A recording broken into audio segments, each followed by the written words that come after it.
इंद्र के भी पूर्व जन्म के कर्म थे जिसके कारण उसका क्षय हुआ, क्योंकि बिना भोगे कर्म मिटते नहीं।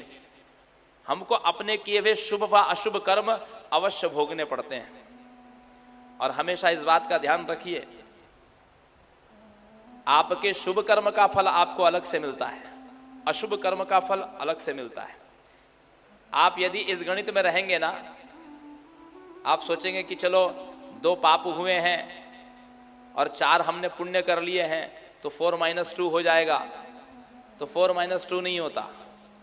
वो 2 पाप के फल आपको अलग से मिलेंगे और ये 4 पुण्य का फल आपको अलग से मिलेगा। यहां पर यह कैलकुलेशन नहीं चलता कि पुण्य में से पाप को घटा लो।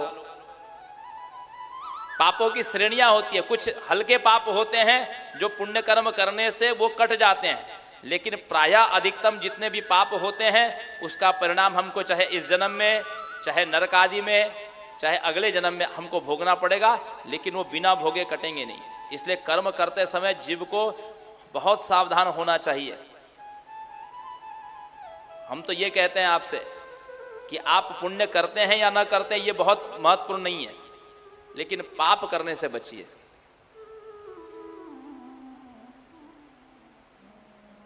जैसे डॉक्टर आपको कहता है ना कि आप बहुत हाइजीनिक खाते हैं या नहीं खाते हैं उससे कोई फर्क नहीं पड़ता, लेकिन आप ऐसा डाइट मत लीजिए कि जिससे आपका डाइजेशन खराब हो, बदहजमी हो। आपको शरीर अच्छा खाने से जितना पुष्ट नहीं होता उतना रुग्ण होता है खराब खाने से।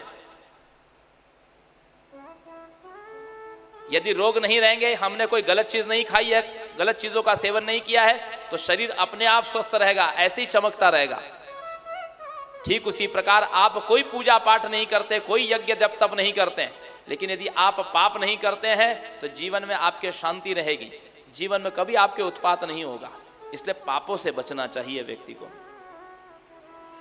कर्मेव हि महाराज देहारंभस्य कारणम कर्मक्षये जन्मनाश प्राणिनाम नात्र संशया ब्रह्मा विष्णु तथा रुद्र इंद्राद्याश्च सुरास्तथा दानवा यक्ष गंधर्वा सर्वे कर्मवशा किलाः। ब्रह्मा हो, भगवान विष्णु हो, रुद्र हो, देवता हो, गंधर्व हो, यक्ष हो, मनुष्य हो, ये जितने भी हैं हम सब कर्म बंधन में पड़े हुए हैं। अपने अपने कर्मों के कारण ही हमको ये अनेक प्रकार के शरीर प्राप्त होते हैं। और कर्म के समाप्त होते ही मनुष्य का जन्म लेना भी बंद हो जाता है। जब तक कर्म चल रहे हैं तब तक आप शरीर लेते रहेंगे, अनेक प्रकार की योनियों में जाते रहें। कभी देवता बनेंगे, कभी मनुष्य बनेंगे, कभी कीट पतंग बनेंगे, कभी पशु बनेंगे, कभी वृक्ष आदि बनेंगे। जब तक आपके कर्मों का सर्वथा नाश नहीं होता तब तक ये सब योनियों में भ्रमण जन्म आपका चलता रहेगा। मनुष्य देह से कैसे पता चलेगा कि किसके भीतर कौन सा अंश है? तो देवांश तत्व विज्ञेयो यो भवेद विभादिकाः नानृषि कुरुते काव्यम ना रुद्रो रुद्रमर्चते। जो अधिक वैभवशाली है व्यक्ति उसको देवांश कहा गया है। जिसके अंदर देवता का अंश रहेगा वो व्यक्ति वैभवशाली रहेगा। जिसके भीतर ऋषि का अंश होगा वो व्यक्ति काव्य रचना कर पाएगा। जो व्यक्ति काव्य रचना कर रहा है उसके भीतर ऋषि का अंश है। जिसके भीतर शिवजी का अंश होगा वही व्यक्ति रुद्राभिषेक कर पाएगा, शिवजी की का अभिषेक कर पाएगा। जिसके अंदर जो रुद्राभिषेक नहीं कर रहा उसके अंदर समझ लो कि शिवजी का अंश नहीं है। ना देवांशो दत्यान्नम ना विष्णु पृथ्वीपति। जिसके अंदर देवता का अंश नहीं होगा वो किसी को एक मुट्ठी अन्न नहीं दे सकता, भोजन नहीं करा सकता। और जिसके भीतर भगवान विष्णु का अंश नहीं होगा वो राजा नहीं बन सकता। इंद्रादग्निर यमाद विष्णुर दनदादिति भूपते हैं। अर्थात हे राजन, विष्णु, इंद्र, अग्नि, यम और कुबेर प्रभुत्व, प्रभाव, कोप और पराक्रम प्राप्त करके ही निश्चित रूप से यह शरीर बनता है। जो जो गुण हमारे अंदर हैं वो किसी न किसी देवता का ही गुण है। उन्हीं के अंश से यह शरीर का निर्माण होता है।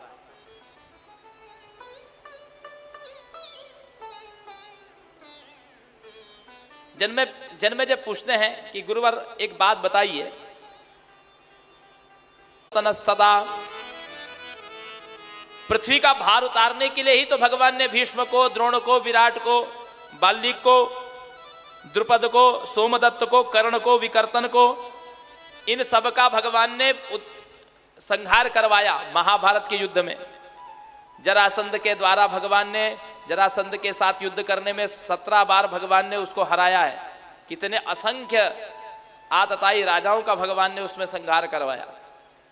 कंस को भगवान ने मारा है, पूतना को मारा है,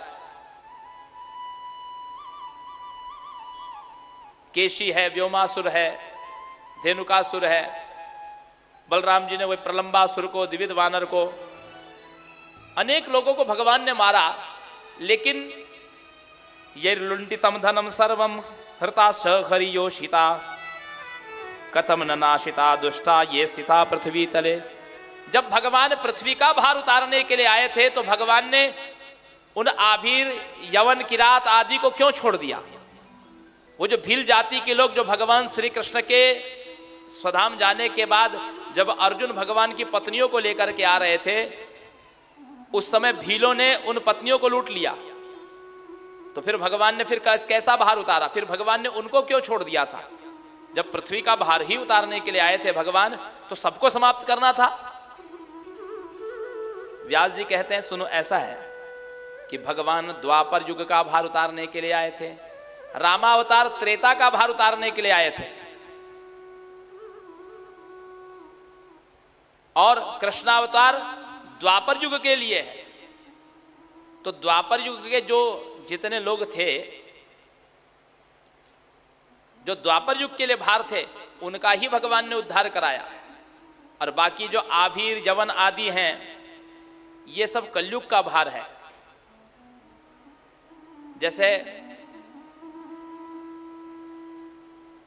जैसे नगर पार्षद होते हैं ना, तो नगर पार्षद उनका बाउंड्री बना हुआ है, उनका एरिया बटा हुआ है, उसी एरिया में वो काम करते हैं, अपनी एरिया छोड़ करके काम नहीं करते। या फिर उनका कार्यकाल होता है, जैसे 5 साल का उनका कार्यकाल है, वो 5 साल तक जब तक चलेगा तब तक उसके अंदर में जितना उनका फंड रहेगा वो सब काम करेंगे। जैसे ही कार्यकाल समाप्त हो गया तो फिर उनके अधिकार समाप्त हो जाते हैं। तो भगवान श्री कृष्ण द्वापर युग का भार उतारने के लिए आए थे, इसलिए द्वापर के जितने आतताई जन थे उनका भगवान ने उद्धार किया। लेकिन कलयुग के जो आभीर आदि थे, उस समय वो जन्म ले चुके थे, उनका भगवान ने उद्धार नहीं किया।